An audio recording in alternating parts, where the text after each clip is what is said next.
हे माझी मुंबईकरांना विनंती आहे, आपण थोडं आता ह्या प्रश्नासाठी जे आंदोलन होतंय त्यांना सुद्धा सहकार्य केलं पाहिजे. लोकांनी अतिशय शिस्तबद्धपणे काम आपलं आंदोलन सुरू ठेवलेलं आहे. त्यामध्ये काही उद्योगी मंडळी असतील की जे विनाकारण आंदोलनाला बदनाम करण्याचा प्रयत्न करण्यासाठी सुद्धा आले असतील. म्हणून आम्ही आज बसलोय ना. म्हणजे रविवारी आम्ही सुद्धा काही सुट्टी घेतली. मला शरद पवारांचं नेहमी आश्चर्य वाटतं की ते राज्याचे 4 वेळा मुख्यमंत्री होते. मग 94 साली मंडल आयोगाची अंमलबजावणी करताना त्यांचं हे काय लक्षात आलं नाही. देश माझा सबस्क्राईब करा आणि अपडेट रहा.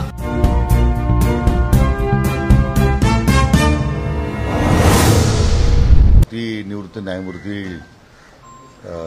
शिंदे साहेबांनी आमचे अधिकारी मान्य जयरंगे पाटील यांना भेटलेत आणि शासनाच्या वतीने आपण जी काही कार्यवाही करतोय त्याची त्यांना कल्पना दिली आहे.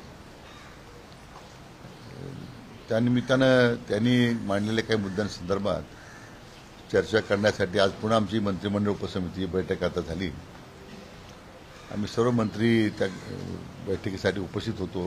काही मंत्री ऑनलाईन आहेत आणि त्यांच्या मागण्यांच्या संदर्भात पुन्हा एकदा चर्चा झाली. विशेष करून हैदराबाद गॅझेटियर आहे आणि सातारा गॅझेटियर याची अंमलबजावणी लगेच झाली पाहिजे अशी त्यांची मागणी आहे आणि त्यासाठी कुठल्या प्रकारची मुदतवाढ मी देणार नाही अशी त्यांनी भूमिका मांडलेली आहे. तर या बाबतीत आता विस्ताराने चर्चा झाली. काही कायदेशीर त्रुटी त्याच्यामध्ये आहेत, बाबी तपासून घेतोय आम्ही. अंमलबजावणी करण्यासंदर्भात काय होतंय आणि मग पुन्हा त्या बाबतीमध्ये त्यांच्या समितीत आम्ही चर्चा करणार आहोत असं आमच्या मंत्रिमंडळ उपसमितीमध्ये आता निर्णय आम्ही ठरवलं. प्रामुख्याने ह्या 2 गॅजेट संदर्भातच झाली. 2 गॅजेटच्या संदर्भामध्ये तात्काळ अंमलबजावणी करावी की त्यांची भूमिका काय आहे आणि सरकारला त्यात नेमकं अडचण काय आहे? नाही, अडचणी तशा कारण तो मुद्दा असा आहे की जे काही सॅम्पल्स आपल्याला मिळालेले आहेत, संख्या मिळालेली आहे, आपल्याला नावं नाही आहेत आणि त्याच्या संदर्भात मग कसं पुढे जायचं म्हणून आज आम्ही परत संध्याकाळी 5 वाजता आपल्या राज्याचे ॲडव्होकेट जनरल जे आहेत त्यांच्या समेत परत बैठक आहे. त्यांना आम्ही आता माहिती सांगितली, माहिती पाठवली. आमच्या विधी व न्याय विभागाचे सचिव आहेत मंत्रालयातील आपल्या आणि आमच्या विभागाचे जे सचिव आहेत त्यांच्या समेत आता पुन्हा 5 वाजता ॲडव्होकेट जनरल यांची समेत चर्चा होईल.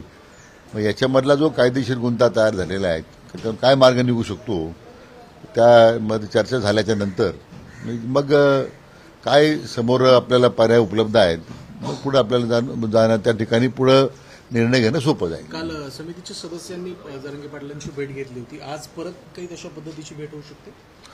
नाही, आज भेट घेण्याचा प्रश्न नाही, कारण त्यांनी मुद्दे आता उपस्थित केले आहेत. पुन्हा ते हे सांगणार की मी जी मागणी केलेली आहे त्याच्या संदर्भात तुम्ही काय निर्णय केलेला आहे. म्हणून मला वाटतं की आता समिती सदस्याची समिती चर्चा झाली. 5 वाजता ॲडव्होकेट जनरलच्या समिती चर्चा होईल. पुन्हा जर आवश्यकता वाटली तर पुन्हा एकदा समितीची बैठक होईल आणि मग मला वाटतं अंतिम प्रस्ताव तो मान्य जयरंगे पाटलांना देण्यात येईल. मात्र आज खरं तर रविवार आहे, सुट्टी आहे. मात्र उद्यापासून खरं तर सगळे कॉलेज असेल, शाळा असेल, त्याचबरोबर कार्यालय देखील आहे ती सुरू होती. त्यामुळे असं वाटतं का की पुन्हा मुंबईकरांना मोठ्या त्रासाला सामोरं जावं लागेल? हे माझी मुंबईकरांना विनंती आहे, आपण थोडं आता ह्या प्रश्नासाठी जे आंदोलन होतंय त्यांना सुद्धा सहकार्य केलं पाहिजे. कारण मुंबईकरांना त्रास होतो ही गोष्ट सर्वश्रुत आहे. कोणत्या आंदोलनाची कोणत्या शहरामध्ये थोडाफार जनतेला त्रास होतोच आहे, पण तो काही जाणीवपूर्वक नाही आहे. एक विशिष्ट मागण्यासाठी आंदोलन होत आहे. केवळ मराठा समाज नाही तर कोणत्याही समाजाकरता होईल. मला वाटतं ती एक संवेदनशील प्रक्रिया असते. त्याच्यामध्ये त्यांच्या मागण्या जे मांडतायत किंवा त्या मागण्याला प्रतिसाद सरकार देत आहे याच्यामध्ये दोन्ही बाजूने संवेदना आहेत.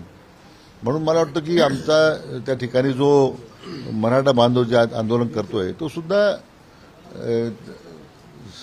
जनतेला कोणत्या प्रकारची असुविधा होणार नाही या संदर्भात सुद्धा दक्षता घेईल असं मला वाटतं. ज्या पद्धतीनं रेल्वे रुळांवर उतरणं असेल, चर्चगेट स्टेशन, सीएसटी स्टेशनवर जाऊन अडवणूक करणं असेल, रस्ते थांबवणे असेल, हा जो त्रास दिला जातोय यावर काय तोडगा आहे नेमका? असं आहे, मान्य जयरंगे पाटलांनी स्वतः आवाहन केलेलं आहे मराठी बांधवांना की अशा कुठल्या प्रकारचा अनुचित प्रकार तुम्ही करू नका. जनतेला त्रास होईल असं करू नका. मला वाटतं त्या आव्हानाला प्रतिसाद देऊन लोकांनी अतिशय शिस्तबद्धपणे काम आपलं आंदोलन सुरू ठेवलेलं आहे. आणि त्याच्यामध्ये काही उद्योगी मंडळी असतील की जे विनाकारण आंदोलनाला बदनाम करण्याचा प्रयत्न करण्यासाठी सुद्धा आले असतील किंवा त्याच्या या सगळ्या परिस्थितीचा गैरफायदा घेण्यासाठी सुद्धा आले असतील तर ते समाज बांधव त्यांचा बंदोबस्त करतील ना. त्याच्यामध्ये मला वाटत नाही. आणि स्वतः ते जरांगे पाटीलच सांगतायत. मला वाटतं त्यांच्या आव्हानाला निश्चितपणे प्रतिसाद मिळेल याच्याबद्दल आमच्या मनात काही शंका नाही आहे. जरांगे पाटील असं म्हणाले की बैठका सुरू आहेत मात्र अंमलबजावणी होत नाही. उद्यापासून मी पाणी सुद्धा बंद करणार कठोर उपोषण सुरू करतो. नाही असं आहे की म्हणून त्यांनी जी मांडलेली भूमिका आहे किंवा आमच्या न्यायमूर्ती महोदयांच्या समोर त्यांनी जे काही मुद्दे उपस्थित केलेले आहेत म्हणून आम्ही आज बसलो ना. म्हणजे रविवारी आम्ही सुद्धा काही सुट्टी घेतलेली नाही आहे किंवा कोणी मंत्री महोदय गावाला गेले नाही. यासाठी आम्ही सगळे एकत्र बसलोय. पुन्हा आज ॲडव्होकेट जनरल साहेबांनी विनंती केली रविवार असताना आपण वेळ द्या. मग त्यांनी आता 5 वाजता वेळ दिलेली आहे. यासाठीच आम्ही सगळे एकत्र चर्चा करतोय की मार्ग निघावं. राजकीय नेत्यांच्या काल एक मिनिट शरद पवार यांचं एक विधान होतं की शासनाला त्यांनी अशी टीका केली की 62% द्यावं, केंद्राने या संदर्भातली मंजुरी द्यावी. परत हे विधान करून अजून काही मतप्रवाह बदलायचा प्रयत्न केला जातो का? घटनेत बदल करून हे केलं जाऊ शकतं असं आहे. सूचित केलंय. मला शरद पवारांचं नेहमी आश्चर्य वाटतं की ते राज्याचे 4 वेळा मुख्यमंत्री होते. मग 94 साली मंडल आयोगाची अंमलबजावणी करताना त्यांचं हे काय लक्षात आलं नाही की आपण त्यावेळी मराठा समाज अंतर्भाव करा म्हणून. 10 वर्ष केंद्रामध्ये मंत्री होते. त्यावेळी केंद्रामध्ये युपीचं सरकार होतं, राज्यामध्ये युपीचं सरकार होतं. 10 वर्ष त्यांना समजलं नाही का, लक्षात आलं नाही का त्यांना की घटनेत बदल करून देऊ शकतो आपण. कारण मराठा समाजाची मागणी आरक्षणाची आज नाही ना, ती जुनीच मागणी आहे. म्हणजे आपल्या स्वतःकडे ज्यावेळी जबाबदारी होती त्यावेळी ती जबाबदारी पूर्ण केली नाही. आज या प्रश्नावर आपली राजकीय पोळी भाजण्याचा ते प्रयत्न करत आहेत. हे दुर्दैव आहे. एवढ्या मोठ्या ज्येष्ठ नेत्यानं त्यांच्या कोणी अपेक्षा नाही आहे. तर असं वाटतंय का की ते सरसकट असं ओबीसी मधून खरं ह्यांना आरक्षण देणं शक्य होऊ शकतं? हे बोलावं ना शरद पवार साहेबांनी किंवा त्यांच्या महाविकास लोकांनी सांगावं ना की मराठा आपल्या ओबीसीमध्ये मराठा समाज आरक्षण देता येईल. जाहीर करा त्यांनी भूमिका. ते त्यावर काही बोलत नाही. मग घटना दुरुस्ती केली पाहिजे. ही काही हे असं आहे हे ज्ञान दानाचं काम द्यायचं काही त्यांच्याकरता त्यांनी देऊ नये. आम्हाला जी मागणी समाजाची आहे की मराठा समाजाला ओबीसीत आरक्षण द्यावं देता शरद पवारांनी सांगा पवार साहेबांनी घेऊ आम्ही दिलं पाहिजे. म्हणजे त्याला घटना दुरुस्तीपर्यंत जायची गरज नाही ना. नाही, त्यांनी 2 दिवसांपूर्वी जेव्हा प्रश्न विचारला गेला त्यावेळेला भूमिका याबद्दल काही स्पष्ट केलं नाही. मात्र आज असं देखील सांगितलं जातं की स्वतः शरद पवार आझाद मैदानावर जाऊन जरांगेंची भेट घेणार आहे. असे कोणी कोणाला भेटू शकतो ना. त्यांनी भेट घेणं काही वावगं नाही आहे. भेट जरांगे पाटलाने भेट घेतल्यानंतर जरांगे पाटलांनी त्यांना हाच प्रश्न विचारला पाहिजे. ठीक आहे, मला भेटायला आलं बरोबर आहे, पण तुम्ही मराठा समाजाला ओबीसीत आरक्षण देऊ शकता की जाहीर करा हो का नाही म्हणून. एवढीच अपेक्षा आहे. बाकी काय आम्हाला त्या भेटीमध्ये कुणी भेटावं न भेटावं हा प्रश्न कुठे येतो. सुविचं राजकारण होतं म्हणायचं का? मंडल यात्रा ही कुठेतरी आपल्याला चालू असल्याचं पाहायला मिळालेलं होतं. ती स्थगित करण्यात आली. त्यानंतर जे त्याचे प्रमुख होते राजापूरकर ते थेट जाऊन त्या व्यासपीठावर जातात आणि सांगतात आमचा पाठिंबा आहे.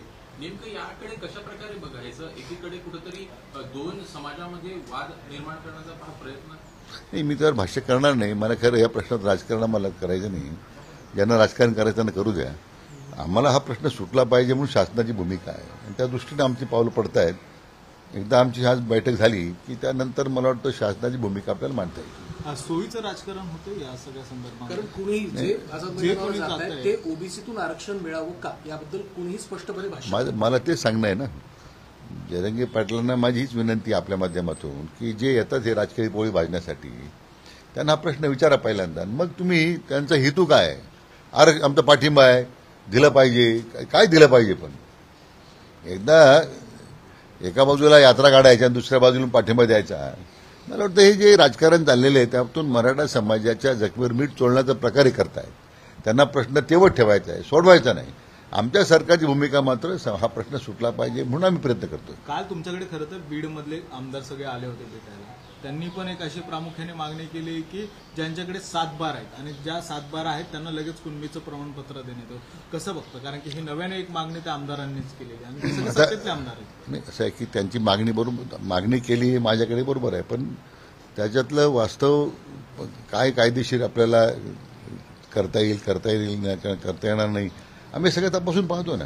आणि आलेल्या सगळ्या सूचनांचं स्वागतच आहे. शेवटी हा प्रश्न सुटला पाहिजे म्हणून आमचा जो प्रयत्न आहे त्याला अशा काही सूचना येत राहतात वेगवेगळ्या माध्यमातून, त्याचा आम्ही नेहमी विचार करतो. पण कुठेतरी राजकीय आरक्षण मिळावं यासाठी हा सगळा खटाटोप सुरू आहे का? कारण शैक्षणिक आणि सामाजिक आर्थिक आरक्षण नाही, मला वाटतं आता ह्या सगळ्या विषयावर राजकीय आरक्षणासाठी चाललंय असं स्वतः चंद्रकांत दादा पाटील म्हणाले. नाही, चंद्रकांत दादा आमच्या समितीत काही चर्चा करताना मुद्दा मांडलेला नाही त्यांनी, त्यामुळे त्याच्यावर मी काही बोलणार नाही. साहेब, संजय राऊतांचं असं मत आहे की अमित भाई येतात, लालबागला जातात, बाप्पाला जातात दर्शनाला, पण मराठा जिथं आंदोलन करतात तिथे तिथं मात्र भेटी द्यायला गरज नाही वाटत. थेट भाजपाच्या पक्षश्रेष्ठींनाच अशा स्वरूपाच्या आरोपाच्या कचाट्यात ते पकडतात. नाही, संजय राऊताला ते कामच दिलेलं आहे ना, त्याचं सकाळी उठल्यापासून तेच काम आहे, त्यामुळे त्यांच्याबद्दल काय बोलणार आपण.